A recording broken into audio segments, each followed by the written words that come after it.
The restaurant was warm, but she felt the chill of exposure as soon as she walked in. Snow clung to her coat and melted against the polished floor, leaving faint drops like evidence of hesitation.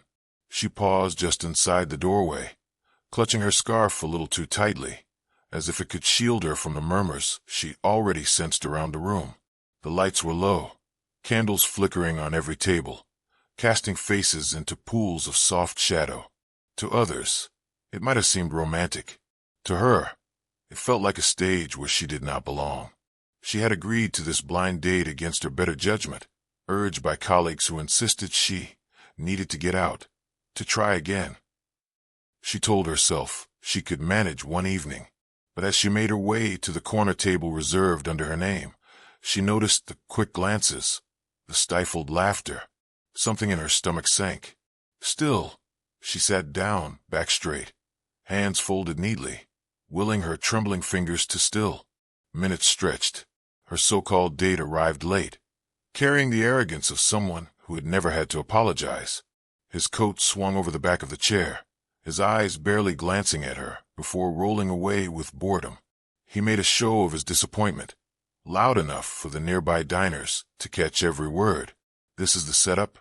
Really? They said you'd be interesting." His voice held a sneer disguised as chuckle. She bit the inside of her cheek and lowered her eyes to the water glass, tracing its rim with the tip of her finger. The heat in her face betrayed her calm posture.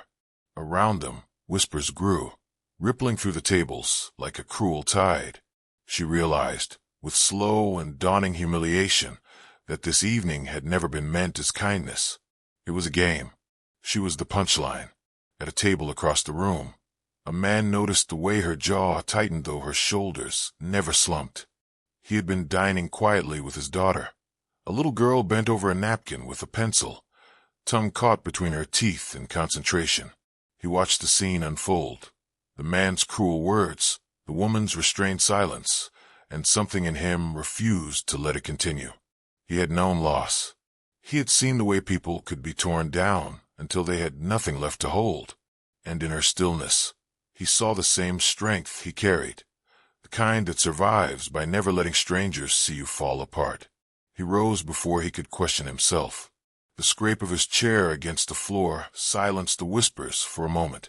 The woman glanced up, startled, as he crossed the room with the steady gait of someone who belonged everywhere and nowhere. He did not speak to her date. He did not even look at him. Instead, he went directly to her side, lowered himself to one knee, and took her trembling hand in his. The room seemed to lean in. Forks froze midair. Someone gasped. His voice, when it came, was gentle but certain. "If what they're waiting for is a proposal," he said softly, his eyes locked on hers, "then let it come from me." Her breath caught. For a heartbeat, she thought she had misheard him. The cruel man opposite her sat stunned, his smirk dissolving as if stripped away by fire. Around them, the murmurs swelled into stunned silence. The man kneeling before her held her hand not as a performance, but as a vow, his touch steady, protective, without demand.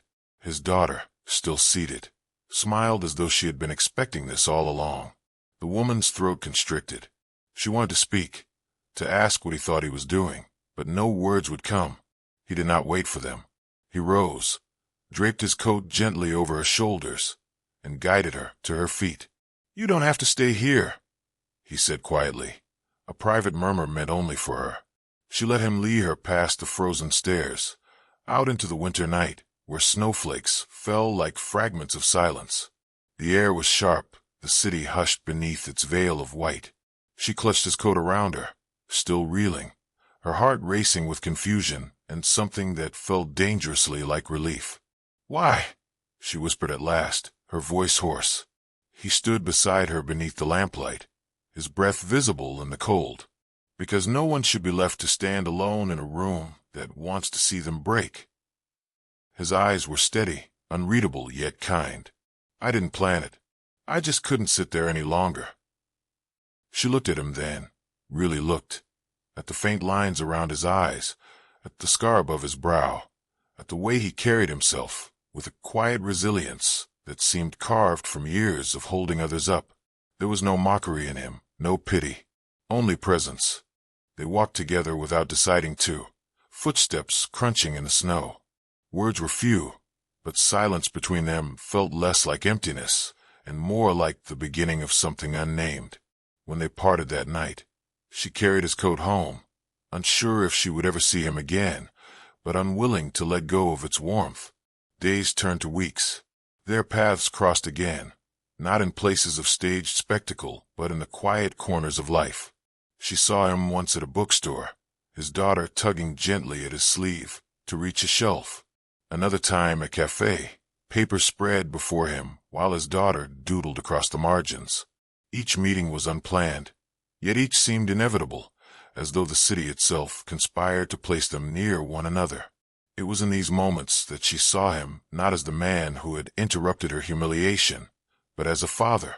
His hands, calloused from years of work, were impossibly gentle when he tucked his daughter's hair behind her ear. His voice softened in ways he never used with anyone else.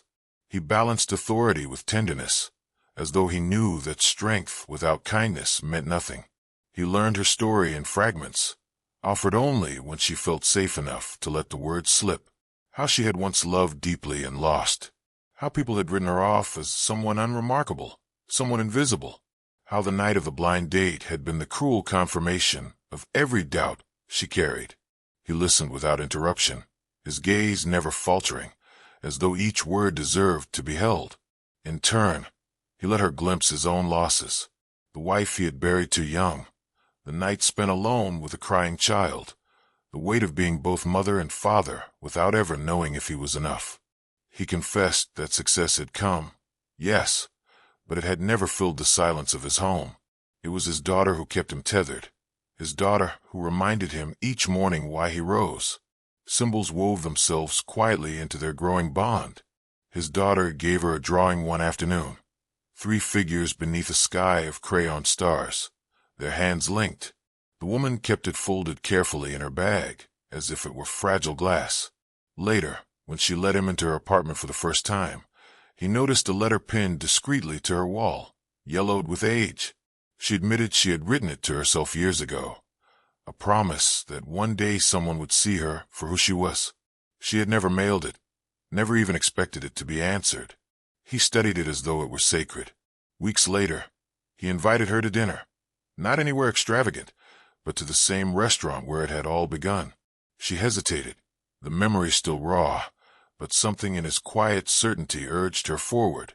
When they arrived, there were no cruel eyes waiting, no laughter poised to wound. The staff recognized him, of course, but he carried himself not as a man demanding attention, but as one determined to rewrite a story. They sat across from each other, candlelight dancing between them. He did not kneel this time. He did not perform. Instead, he reached across the table and laced his fingers with hers, his hand warm, grounding. His words were soft, meant for no one but her. That night, I stepped in because I couldn't bear to see you treated like you were nothing. But tonight, I ask because I see you as everything. I'm not asking for marriage, not yet.